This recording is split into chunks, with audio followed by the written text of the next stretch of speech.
Hi everyone, welcome back to my channel. I'm Lise Leblanc, and in today's video I'll be talking about gaslighting, the different stages of gaslighting, and I will also give you my best tip on how to deal with gaslighting.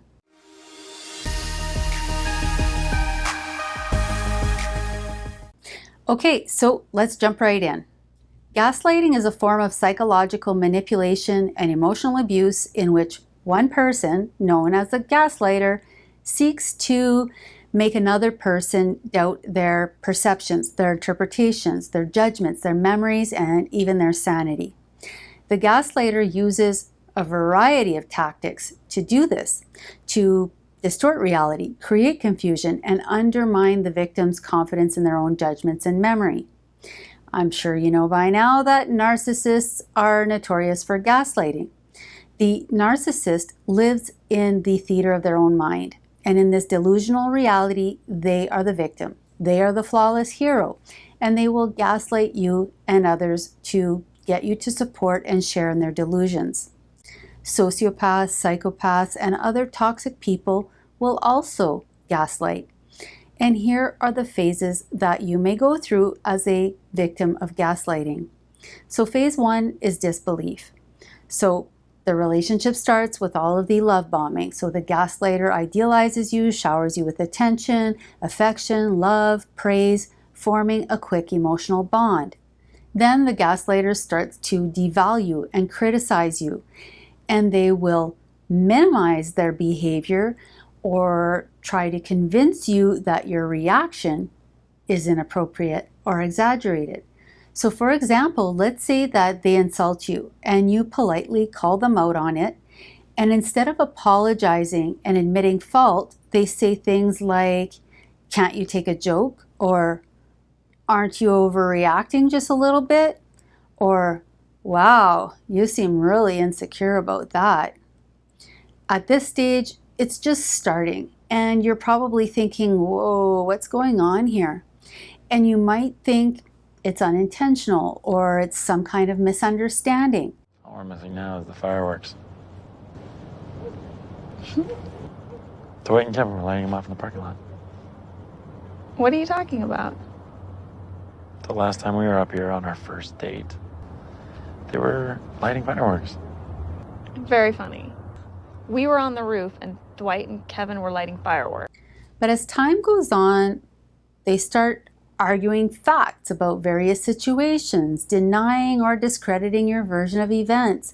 They may say things like, "That never happened," or "I never said that," or "That's not what I meant." "You're making that up." "You're imagining things," or "You're taking things out of context." "You must be confused." To you, it might seem like the gaslighter has selective memory because they can remember certain things perfectly, but anything that doesn't fit with their fabricated self and their fantasy reality gets distorted, denied, and conveniently forgotten. At first, you can't believe it. It's surreal. How can they see, hear, remember things so differently?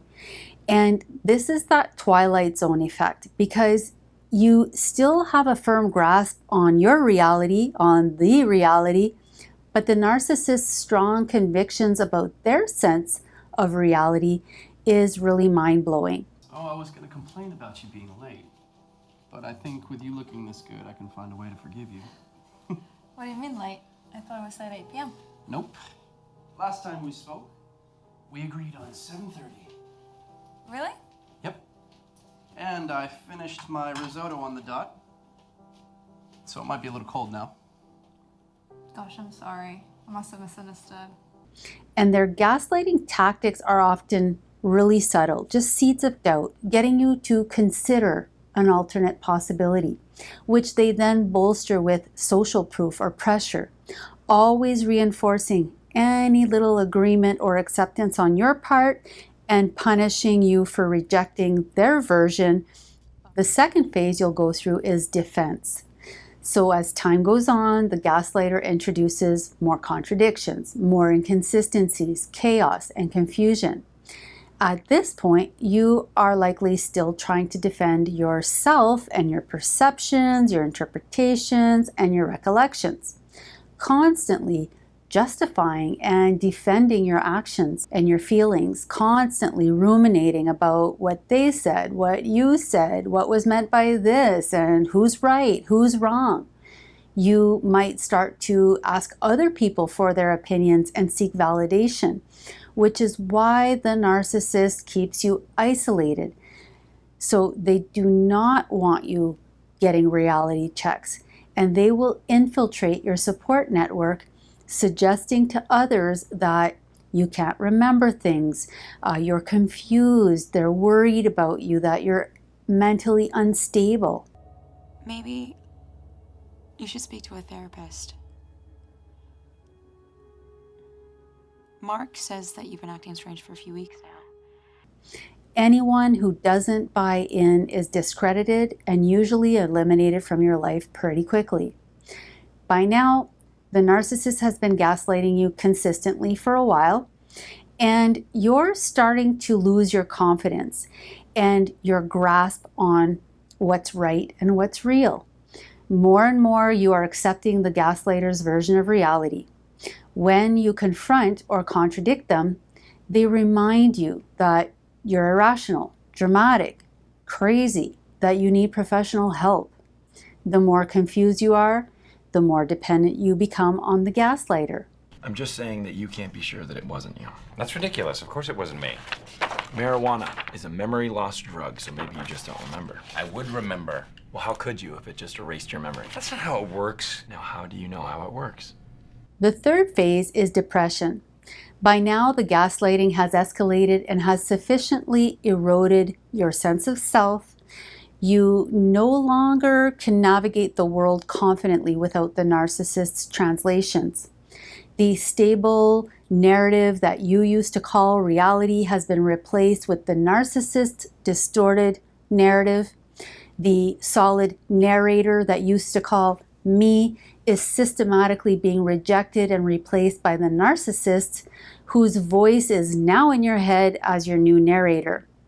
At this point, the narcissist owns you, because in order to navigate the world, you need the narcissist to interpret reality for you.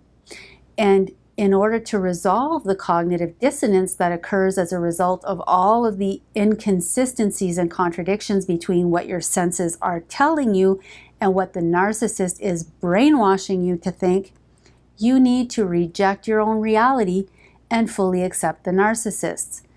Now, your sole purpose is to breathe life into the narcissist's false self, keeping it alive while you die inside.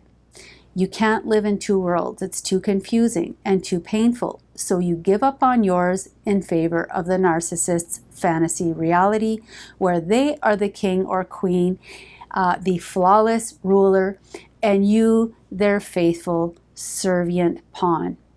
It is depressing, because once you give everything up for the narcissist, subconsciously, they realize that you are just as delusional as they are, and they don't need you anymore.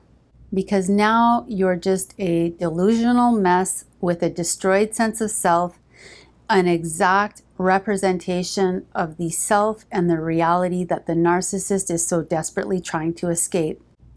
Now they are blaming you, devaluing you, and if they are not discarding you physically, they have emotionally discarded you.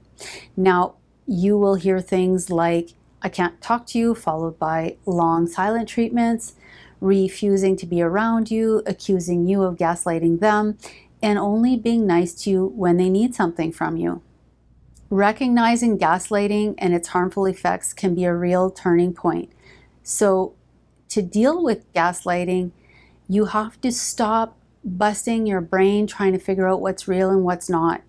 The narcissist has already got control, at least partial control of your mind, and they will just continue to lead you down another rabbit hole if you allow it. So my best tip for dealing with gaslighting is to limit or cut contact with the gaslighter, even if you don't have all of the proof. Trust your instincts. And if you can't cut contact, then at least find someone you trust that hasn't been corrupted by the narcissist to talk to. Because having someone who believes you and can provide an outside perspective and ground you in reality can help you maintain clarity and regain your confidence. Gaslighting thrives on isolation. So connecting with people you trust who are grounded in reality can really help and be instrumental in your recovery. To learn more about gaslighting, please click on the link above. Thanks so much for watching, and if you like this video, please remember to comment or subscribe and hit the notification bell.